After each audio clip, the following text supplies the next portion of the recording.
One of the most common issues that I see on the lesson tee is people struggling with their ball striking. So in today's lesson, I'm going to go through my top 3 tips to help you improve your iron ball striking. Now make sure you stay around for tip number 3 because that is probably going to be something that you haven't heard before and it is going to massively help you improve your ball striking.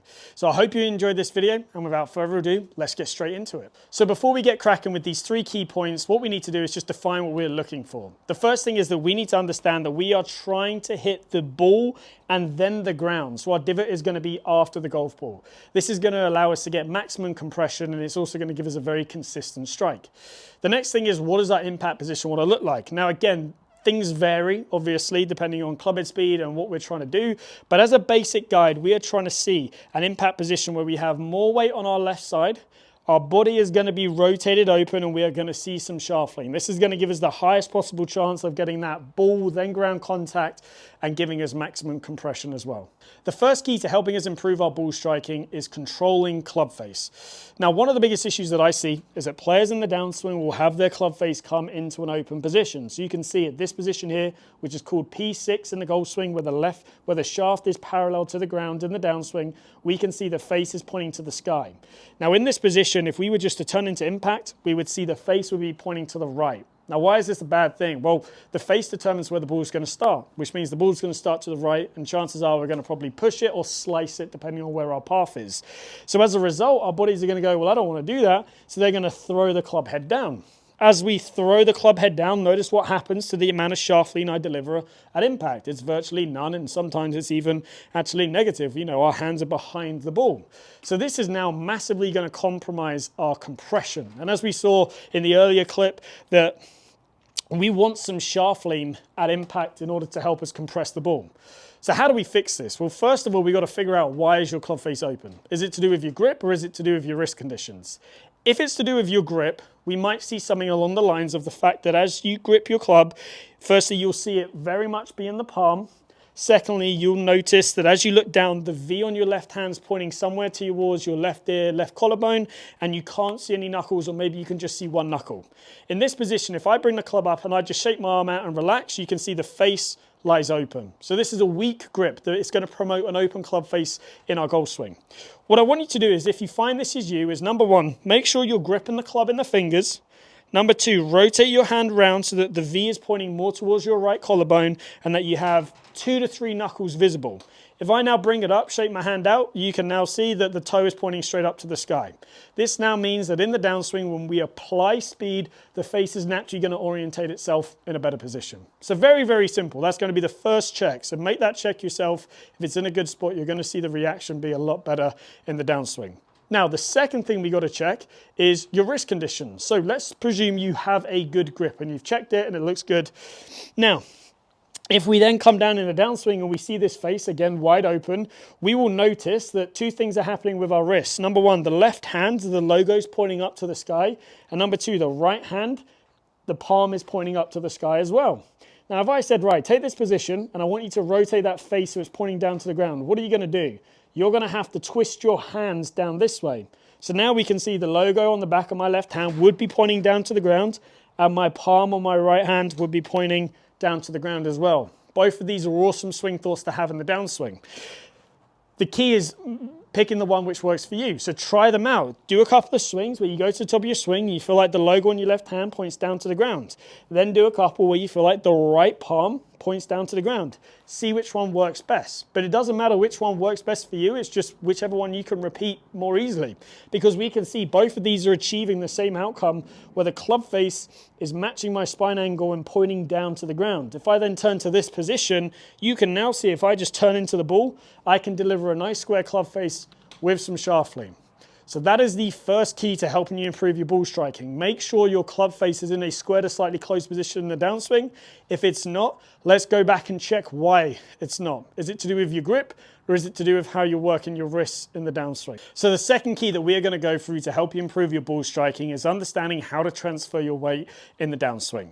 Now, one of the biggest issues that I see is players get stuck on their back foot. So what does this mean? Well, as they make a swing, we will see that they will have all their mass on their right leg. They'll sort of be tilted behind the ball. And in this position, they are going to hit the ground first, then the ball, which is the opposite of what we want to do. We want to hit the ball first and then the ground. Now in this situation, what this shows is wherever our mass is where we tend to hit the ground. And a really easy way of showing this is put all your weight onto your right leg, do a swing. You're going to see that you're going to hit level with your right foot, flip it over, all your weight on your left leg, and you can see where you hit the ground is going to be closer to your left foot. So straight away, we know where our mass is at impact tends to be roughly where our low point's going to be. So with that knowledge, we need to be shifting towards the target in the downswing. And again, this can be a very alien thought for a lot of people, but if we actually think about it, it's something we do in pretty much every other athletic motion. If I pick this ball up and I was to throw it towards the target, you would see I would step, and then I would just turn my body through and release the ball. Well, that stepping motion is exactly the same thing as what happens in the downswing. We have a step, which in our case is a weight transfer to the left, then everything turns through. So a really easy drill that's going to help us with this is a step drill. So what I want you to do is set up to the golf ball like normal. Then from there, just bring your left foot in so it's sort of level with the ball. As you take this club back, as your hands sort of pass your right leg, all I want you to do is just have a little step to the left and then swing all the way through into a nice follow through where all your weight's on your left leg. This little step is going to promote you shifting your weight. Now notice I didn't do it when I got to the top of the backswing. I didn't just step from the top of the backswing. That's because we don't transfer our weight from the top of the backswing.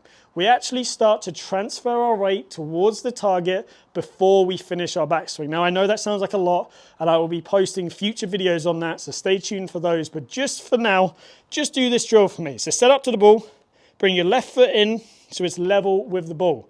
Now from here, as your hands pass your right leg, I want you to step towards the target. So let me do that for you just so you can see exactly what that looks like. So I'm going to set up normally, bring my left foot towards my right. Now as I swing back, I'm going to step towards the target and then hit the ball. And you can see as I've done that shot, my weight has fully transferred all the way towards the target. I had a nice ball then ground contact, and it's going to feel a little bit strange to start with, but this little stepping motion is going to force you to get your low point further forwards and transfer your weight more towards the target. And just remember, wherever our mass is at impact tends to be where our low point is. If you find you're hitting behind the ball, film your swing from the front on view, and if you see your weight stuck on your back foot, then this is something that you need to work on, shifting your weight more towards the target. There are plenty of drills out there. This is just one of them, and stay tuned for future videos where I go into this in more detail.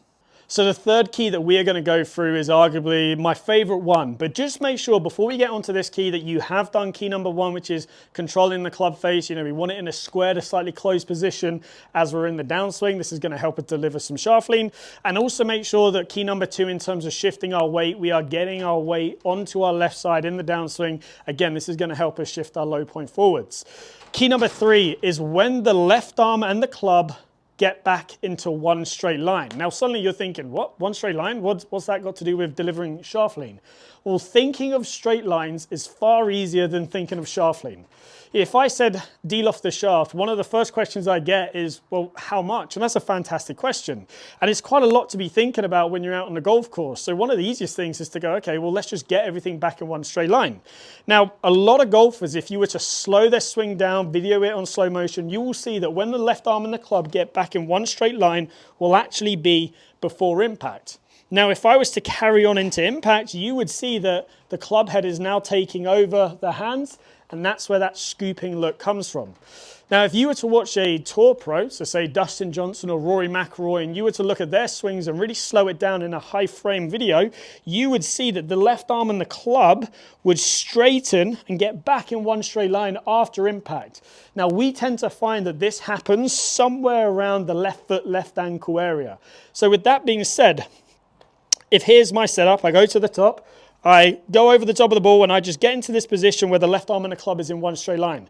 If I sort of back it up to where impact would have been, you can see how I am delivering shaft lean. So just by focusing on something past the ball, it's going to influence impact. And I know a lot of people are thinking, yeah, but the ball's already gone. How does that matter? Well, in order to achieve this position, we would have had to have done things back here to get to that position. So if we can actually just focus on getting the left arm and the club back into one straight line after impact, we're going to see some way better results. So just do that a couple times, just with some half swings. So grab a wedge, grab anything like that, and just do some half swings and just focus on trying to get the left arm and the club back into one straight line after impact. So this is going to deliver some shaft lean at impact and allow you to get into some really nice impact positions where you can deal off the shaft. Now I'm just going to do a quick example here, but like I said, make sure that the club face is in a good spot, make sure you're shifting towards the target, and then we can focus on getting the left arm and the club in one straight line after impact. Let me show you a quick demo here. So I'm going to focus on getting it into one straight line somewhere around my left foot, and this is going to produce a nice amount of shaft lean at the point of contact.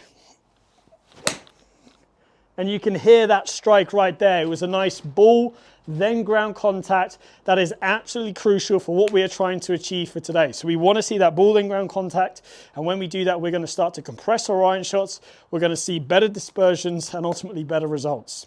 So there you have it. Those are my 3 keys to help you improve your ball striking. Stay tuned on my channel because I will go through these topics in more detail later down the line, and I'll be doing separate videos for all of them. Now, if you do want to see any videos in particular, just drop them down in the comments down below. I'll try and get back to as many as I can and film those videos for you and post them out. Hopefully you've enjoyed this video today. If you have, please like and subscribe. It will massively help my channel, and I hope to see you back here soon.